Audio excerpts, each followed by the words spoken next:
you're still watching Barbie in Bloom. Ito na po ang aking last part ng 3-part webisode. Kaya naman sana, samahan niyo po ako hanggang sa huli. Ngayon naman, magkukwento ako tungkol sa mga photos na na-collect ng gmailnetwork.com from my Instagram. Excited na ako, kaya simulan na natin. Yan! Yan na. Ang takaw namin, oh. Breakfast yan, ha. Wala kaming patawad sa breakfast. Nasa ano kami yan? Baler. Sa Costa Pacifica. Ayan, dyan pala. Costa Pacifica. Yan yung unang bakasyon namin nang hindi kasama si ate. Ano yan? January 6. January 6 yan. Ito lang, this year. Yan.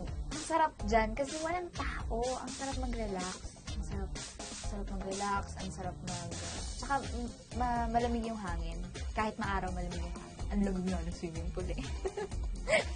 Tinry namin, ang lamig talaga. Tsaka masasarap yung pagkain. Mababait yung mga tao.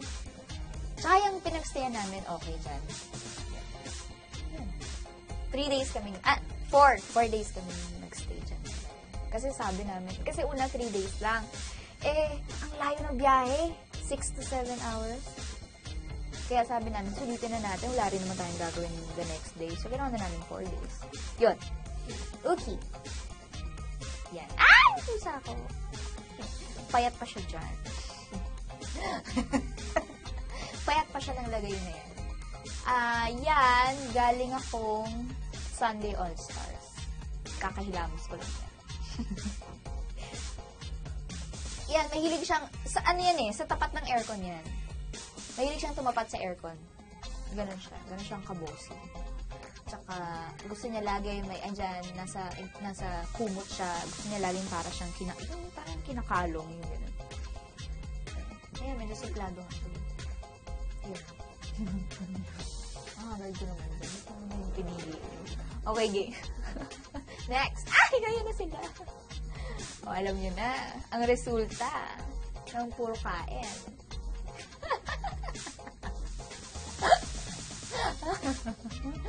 Namimiss ko na sila actually. Ang tagal ko na silang hindi nakikita. Nagpaplano nga kami. Pizza kami. Tsaka kain pa rin. Pero hindi natutuloy. Lagi sila nagkikita. Kami hindi kami nakikita. Okay. Ano pala kami yan? KTV. Parang nag-plug shoot kami para sa Sunday All-Stars. Tapos, pagkatapos nagkayayaan, nag-KTV kami. Ganyan. Okay. Next. Ay, ang ganda naman ni bakla. Okay, sa ano yan? Sa Candy Awards. Ano kami most fashionable BFFs. Parang gano'n. Naloka nga ako. Di ba dapat si Bea lang? Fashionable. Fashionable ba ako? Ayun. Actually, medyo formal yung meeting namin. Kasi nasa Candy Awards kami. Pero pag kami na, halos puro kain na ginagawa. Okay, basta lahat ng kasama ko kumakain. Okay, next. Ayan. Wow! Grabe naman yan. Yes, Hero? May problema ka ba? Nalugi ka ba sa negosyo mo, kuya? Ayan, yan yung huli naming get-together sa hotel sa Ortigas. Kasi ano na rin celebration ng birthday ni Hero at saka ni Bea.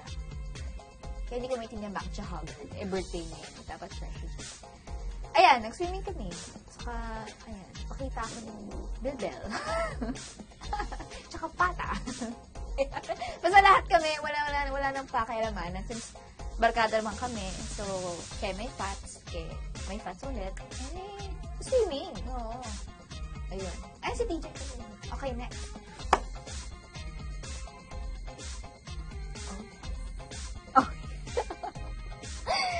Diba? Parehas kami ng pilik mata. Pilik mata lang. Grabe, ang ganda niya, no? Ganda-ganda niya. Sobra. Prime time queen. Grabe. Sobrang bait. Isang beses ko lang, nakasama ko siya unang beses sa Darna. Extra pa ako nun. Ang bait na niya sa akin, dinalan ko siya ng puto. Tapos nung nakita kami, stairway, nakita kami sa party pa yun. Na-mention niya, naalala niya, nabibigyan ko siya ng puto, ganyan. Tapos, nagkasama kami, naging sisters kami sa Teats for My Sweet. Ang bait-bait niya dun. Sobrang professional, at saka sobrang galing na komedyante. Grabe. Kaya, ayun, kaya sa tuwing nagkita kami, ganyan. Kahit sobrang nasa starstruck ako sa kanya, every time na makita ko siya, sobrang bait niya sa akin. Yun. Next. Ay. Okay. Diba ang tagal na? Grabe naman kayo sa akin. Halo kasi pa yan. Ano yan eh? Siguro mga pangatlo, pang-apat kong Instagram post yan. Alam mo yan? O, kita nyo, payat pa ako dyan. Fresh pa nga ako dyan. Ewan ko ba kung ano nangyari sa akin eh. Napag-iwanan ako. Okay, game. Ano yan? Graduation niya, kunyari, ni Joshua sa Teen Hearts. Graduation niya. Umattend lang ako. Kasi ma-arty ako eh. Umattend lang ako. Tapos, ayan, halata pala eh. May ano pala eh. Matoga pala eh. Ayan, graduation niya dyan. Yan lang yata yung hindi. Yan lang yung picture namin na payat ako. Yung mga sumunod na picture. Subala ako. Ayun, fresh pa kami dalawa dyan. Oh, artista yun si Kuyo. Okay, game next. Okay. Oh, eto na nga. Eto na. Ano mo? Pangit naman ang pambahay ko. Okay, game. Nung ano yan, last year, muntik na akong magalit sa kanya kasi lumampas na yung alas 12, hindi pa ako binabati ng happy birthday. Since love team ko siya yung in-expect ko na isa sa mga babati sa akin. Sabi ko, parang may something. Parang nakalimutan. Tapos patulog na ako, patay na yung ilaw actually. Tapos biglang may kumatok. Tapos may dala siyang cake.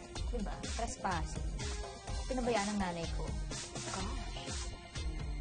Ano pala, magkaano pala sila? Sila pala yung magkausap.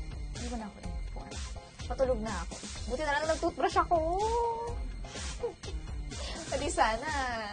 Kaya maganda yung ngiti ni Derek dyan. Kasi yung thank you ko, mabango. Okay. Tsaka kinain ko kagad yung cake dyan. Okay.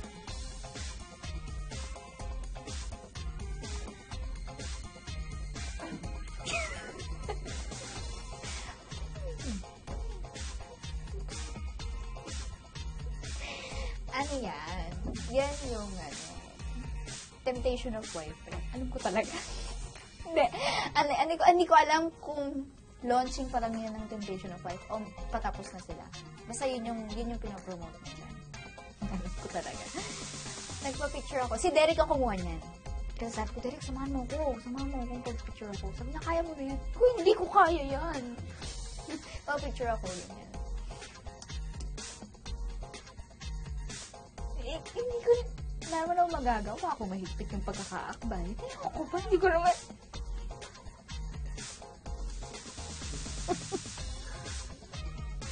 Hindi ko naman kasalanan yun. Joke lang. Ayun, basta sobrang bait niya. Bukod sa napakagaling niyang aktor, sobrang bait, sobrang approachable, humble, ganyan. Okay. Nakakahiya naman. Si Derek talaga yung sinundan niya. Di mo na kayo kumuha ng mga fresh na look ni Derek. Okay. Sumunod. Ang tangkad, no? Sabi ko sa inyo, ang tangkad ni Andre, eh. Yun nga, tulad ng sinabi ko kanina, kinailangan ko talagang mag-apple box kung mag-eksena kami. Kasi yung taas ng tingin ko. Ang sabi ko dyan. Kaya nape-pressure din ako magpapayat, eh. Ang payat kasi ni Thea. Kaya minsan, pinapakain ko siya ng pinapakain. Gusto mo ng ganyan? Kain naman ng kain, si Thea. Ayun. Ano yan? First vlog shoot. Sabi na, ang dami ng vlog shoot namin. Yan yung unang vlog shoot ng The Half Sisters. Sa Mayan, Taytay. Yan. Ano yan? Ang storya niyan, dapat, i-edit ni Thea, dapat may hawak kaming mga logo. Hindi namin. Okay. Meron pa ba? Wala. Ako na. Okay. Yun na po ang last photo at dito na rin po nagtatapos ang Barbie in Bloom. Kung nabitin po kayo sa ating bonding dito, wala na po kayo magagawa. Diyos, hindi. Samahan niyo po ako bawat hapon sa The Half Sisters. Kakaiba po ang kwentong ito dahil kwento to sa buhay ng pamilya at pag-ibig ng isang 16-year-old, diba? Mga teenagers, ganyan. Kaya naman sana, subaybayan niyo po ito sa GMA Afternoon Prime after na po yan ng Itbulaga. At para todo-todo ang ating bonding, huwag niyo pong kalimutang i-follow ako ulit. Pag naman nakalimutan niyo pa, diba? Sa lahat na lang ng speaks ko, sinabi ko na yung Instagram ko, pag naman nakalimutan niyo pa akong i-follow, ewan ko na lang. Sa Instagram, at Barbara Forteza. And sa Twitter naman, at Deal with Barbie. Maraming salamat. Ang dami, di ba? Maraming salamat po sa lahat ng mga kapuso na sinamahan ako dito sa Barbie in Bloom. At sana nakatulong ako, sana naman, na mapasaya kayong lahat. Thank you din syempre sa Artist Center at sa gmanetwork.com for making this possible. Till next time, mga kapuso!